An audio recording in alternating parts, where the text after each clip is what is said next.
And to help us understand the importance of yoga and International Yoga Day as well, we have with us Acharya Pratishta, Yoga Guru. Thank you very much, ma'am, for being with us.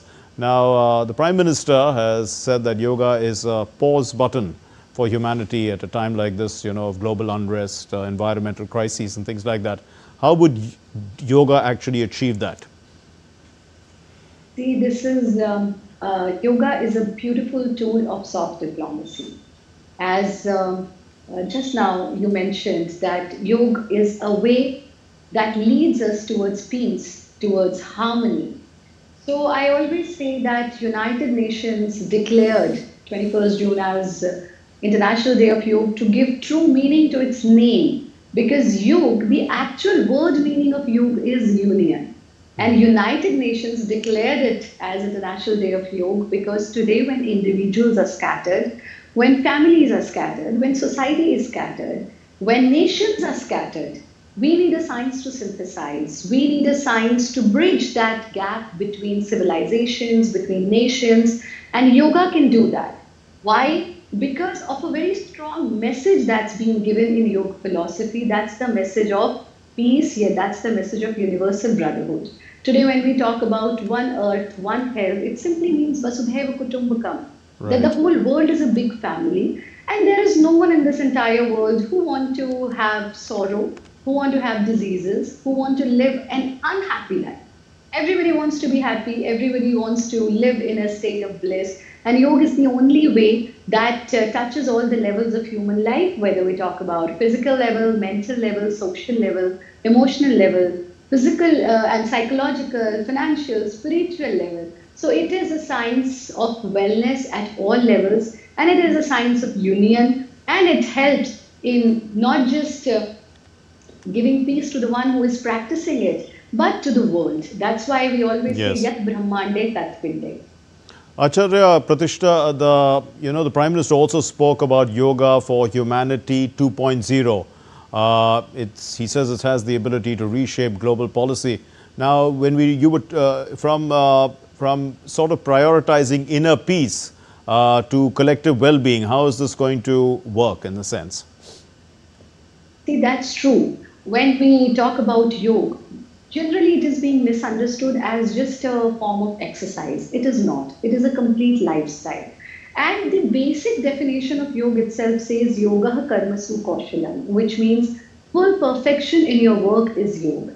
Like you are hosting this show so perfectly, this is also yoga. When each and every person start doing his or her work perfectly, we can create a better world. And for that, we need to have a healthy body and a healthy mind at individual level so that we can make a healthy world altogether. We can make a healthy society. So, of course, it begins with an individual, but the real message of yoga is universal. And Indeed. when we talk about universal brotherhood, when we talk about universal peace, by promoting, propagating right form of yoga, not just as a form of exercise, but a complete well-being, we can achieve it. As I said, it gives a message of universal brotherhood. Right now, we have witnessed so many things in this year itself that it is very important that we follow the path being taught through yoga, whether it be through yam, niyam, our day-to-day lifestyle, way we think, way we behave. This all contributes in making this world a better place, not only for us, but also for the coming generations. Ma'am, also the theme for this year is yoga for one earth, one health. One health. It talks about interconnectedness. Let's try and relate the human health with the planet's health. I mean, how is that possible? That's most important thing. Generally, as I said, we think yoga is just asana, only physical exercises we are doing. Somebody thinks that yoga is just a respiratory practice. Somebody thinks it's just a meditation practice. But there are 8 different limbs of yoga. Now, these limbs are yam, niyam, asana, pranayam, pratyahara, dharana, dhyana, samadhi. So when we talk about yam and niyam, the first rule is short, which means cleanliness. When we talk about cleanliness, it's not possible that you are doing pranayam for your health, but your environment is not pure. There is so much of, you don't have greenery around you. So this is a vision of our Prime Minister, which is really amazing that he has connected Harit Yoga with the yoga practice. So Okay. that it has given a very strong message that we are, until and unless we are doing it only for ourselves. See, we are a culture of sarve bhavantu sukhine. It's not possible that somebody sitting next to me is not happy, is unhappy, and I can become happy. That's not possible. That's why we talk about sarve bhavantu sukhine. And to live a not just healthy but happy life, we need to live in coordination, not only with humans, but also with nature. So it's very important that we value nature, Mother Nature. Until and unless we don't value Mother Nature, no matter how tough asanas you can do, how good meditation you can do, you can never achieve health and wellness at all three levels, body, mind, and soul. So Harit Yoga is a beautiful initiative by Ministry of Ayush, and we Right. all are contributing to that. Uh, Ma'am, also the Prime Minister talked about the transition from me to we. And how does that, sort of create more compassion and cooperation in society? Yeah, as I said, it is all about the philosophy of yoga. Now, every year, I always say that he's a yogi prime minister. So every year we are going deeper into the yoga practice. It started with body, it went to mind, then we are moving towards yam and niyams. The first yam is ahimsa, which means non-violence.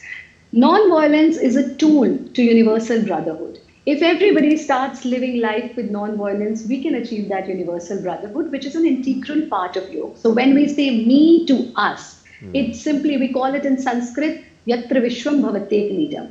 I alone cannot do anything, but we unitedly can do a lot.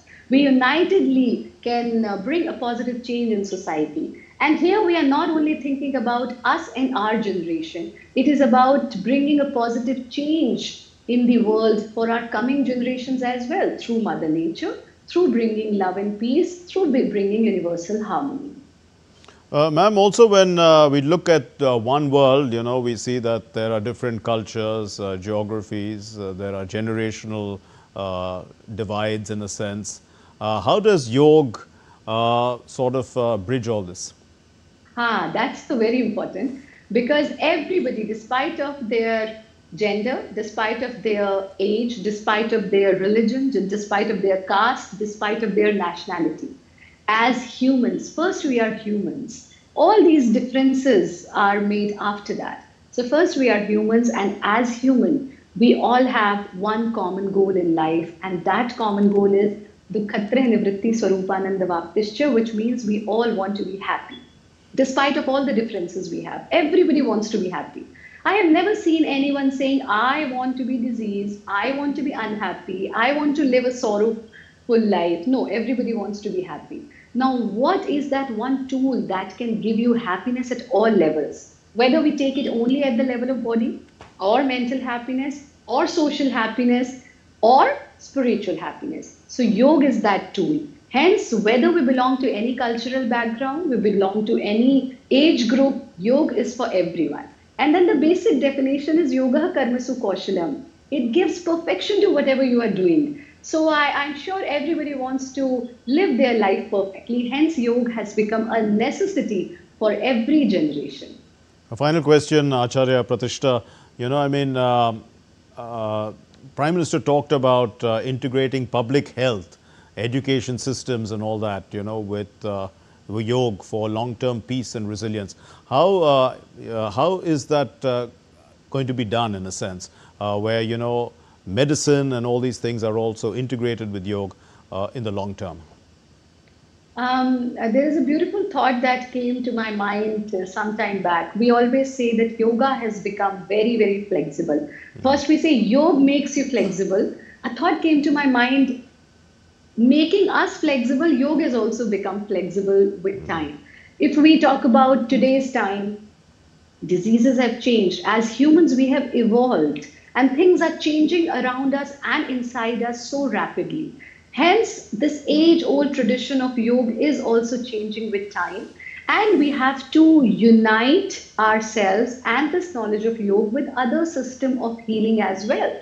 And today we are doing it through Ministry of Ayush and even the individual institutions, the leading yoga institutions of India, like Mokshayatan Yoga Sansthan, we have integrated a lot of such things. We have joined, in the past also, we joined hands with the modern medical doctors, and we prepared COVID management, prevention, and Yes. cure protocol as well. So things are changing, and I think yoga has become so flexible that it can work together with other alternate forms of healing as well. We leave it there. Thank you very much, Yoga Guru Acharya Pratishta. Thank you for joining us on this very special Thank day, you. International Day of Yoga. Thank you, ma'am.